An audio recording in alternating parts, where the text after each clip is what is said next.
இந்த ஓட்டு திருட்டுங்கிறது ராகுல் காந்தி ஏற்கனவே, நான் இந்த வார்த்தையை சொல்வதற்கு கொஞ்சம் கூச்சப்படுறேன், மனநலம் சரியில்லாதவர். ஏன் சொல்கிறேன்னா, சாதாரணமாக தமிழ்நாட்டில் ஓட்டு திருட்டுன்னு அவங்களோட சேர்ந்து கூவிக்கிட்டு இருந்த ஸ்டாலின் இப்போ எல்லாரையும் போய் பதிவு பண்ணுங்க, இடதுசாரி பதிவு பண்ணுங்க, டிவி இது திருமாவளவன் பதிவு பண்ணுங்க. ஏன் சொல்லணும்? ஓட்டு திருட்டாக இருந்தால் ஏன் போகணும்? சரி, இன்னைக்கு தமிழ்நாடு அரசாங்கத்தினுடைய ஊழியர்கள் தான் இப்போ எலெக்ஷன் கமிஷனுக்காக வேலை செய்கிறாங்க. அந்த பிஎல்ஓட போய் நேராக கேட்க சொல்லுங்க. சாதாரண மனுஷனில் இந்த ராகுல் காந்தி வந்து கேட்க சொல்லுங்க, ஓட்டு திருட்டு அப்படிங்கிறது உண்மையா? அவங்க குடும்பம் தான் ஓட்டு திருட்டு பண்ணிச்சு, வல்லபாய் படையில் வர முடியாமல் திருத்துச்சு, உறுப்பினரே குடிமகளே இல்லாத சோனியா கொண்டாந்து ஓட்டு போட வச்சிச்சு, தேர்தல் நிற்க வச்சிச்சு. அதனால ஓட்டு திருட்டு என்பது காலாவதியாக போகன வேற விஷயங்கள் கிடைக்காம அதே சமயத்தில் அவர்களை தோல்வியில் ஆழ்த்த போகின்ற பேச்சு.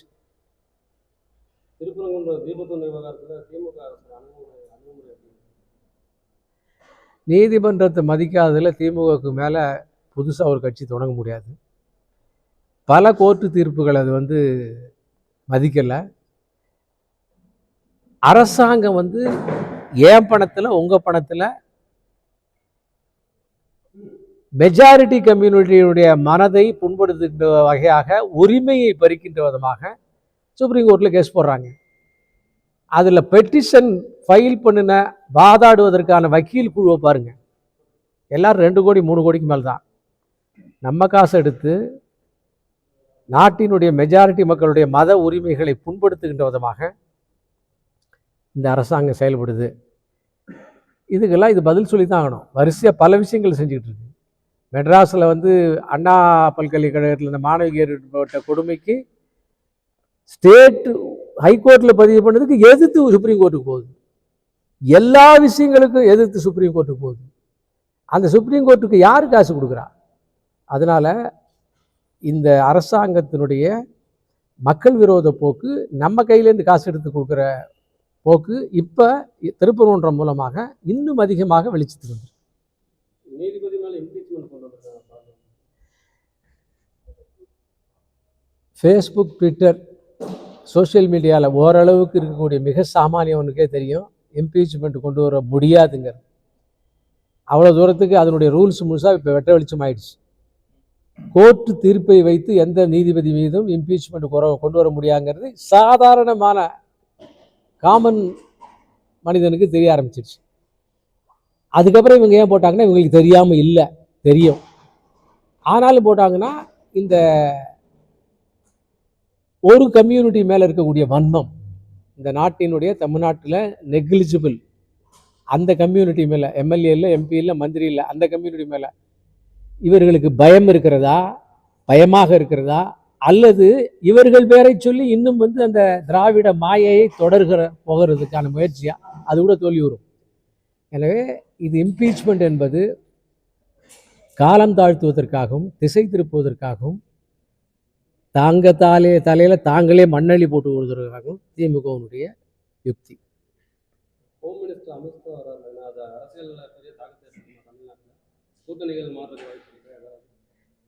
அமித்ஷானாலே நாடு அதிருது. அமித்ஷா என்ன எந்த சா வந்தாலும் நாங்கள் மாற மாட்டேன்னு சொல்ல கடவுளுக்கு இவங்களுக்கு பீதியை உண்டு பண்ணியிருக்கு. நாங்கள் ஒன்றும் மாறுதட்ட வேண்டிய அவசியம் இல்லை. அமித்ஷா இறங்கிட்டாருன்னா அது வெற்றி தான். கடந்த 6-7 கண்டினியூஸ் வெற்றி மாநிலங்களில், பீகாரில் மிகப்பெரிய வெற்றி,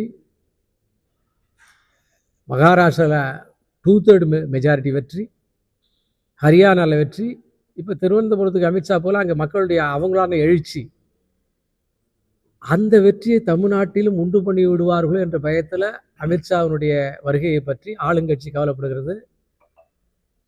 அமித்ஷா வரப்போகிறாரு, தமிழ்நாட்டில் தேர்தல் யூகம் தயாராகிடுச்சு, செயல்படுத்த போகிறார். அந்த செயல்பாட்டினுடைய ஒரு வடிவமாகத்தான் நாங்கள் தொடர்ந்து இந்த பயிலரங்குகள் நடத்திக்கிட்டு இருக்கோம். கீழ்மட்டத்தில் மிக நுணுக்கமான அரசியல் வேலைகளோடு அமித்ஷாவினுடைய சூத்திரத்தை பயன்படுத்துவோம். அதை பார்க்க போகிறீர்கள். அதன் மூலமாக இந்த திராவிட மாடல் எவ்வளவு ஆடல் ஆட போகிறதுன்னு பார்க்க போகிறோம். பிஜேபியோட சந்தோஷமாக சொல்லட்டும், எங்களுக்கு பப்ளிசிட்டி வாங்கி தரட்டும். ஒரு சில கட்சிக்கு இப்போ சட்டமன்ற தேர்தல் வேட்பாளர்கள் அறிவிச்சிருக்காங்க, பாஜகவும் அறிவிக்க வாய்ப்பு இருக்கு. நீங்கள் வந்து கொஞ்ச நாளைக்கு யூகங்கள் பண்ணிக்கிறதுக்கு உங்களுக்கு டைம் தந்துடுறோம்.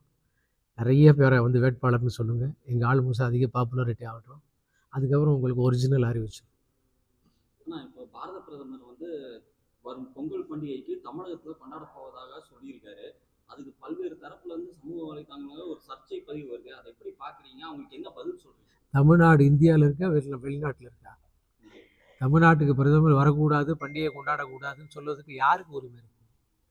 ஒரு இந்திய பிரதமர் தமிழ்நாட்டுக்கு வந்து தமிழனோடு இந்த மண்ணோடு இந்த மக்களோடு இந்த பண்டிகையோடு கொண்டாடுவது வரவேற்று சந்தோஷப்படணும்ல. இவங்க வந்துட்டா முடிஞ்சிருவாங்க, இவங்க தேர்தலில் முடிஞ்சிருவாங்க, வெற்றி தோல்வி அடைஞ்சு போவாங்க, இவங்க ஆட்டை முடிஞ்சு போகுங்கிற பயத்தில் ஏற்பட்ட உளறல் தான் இது.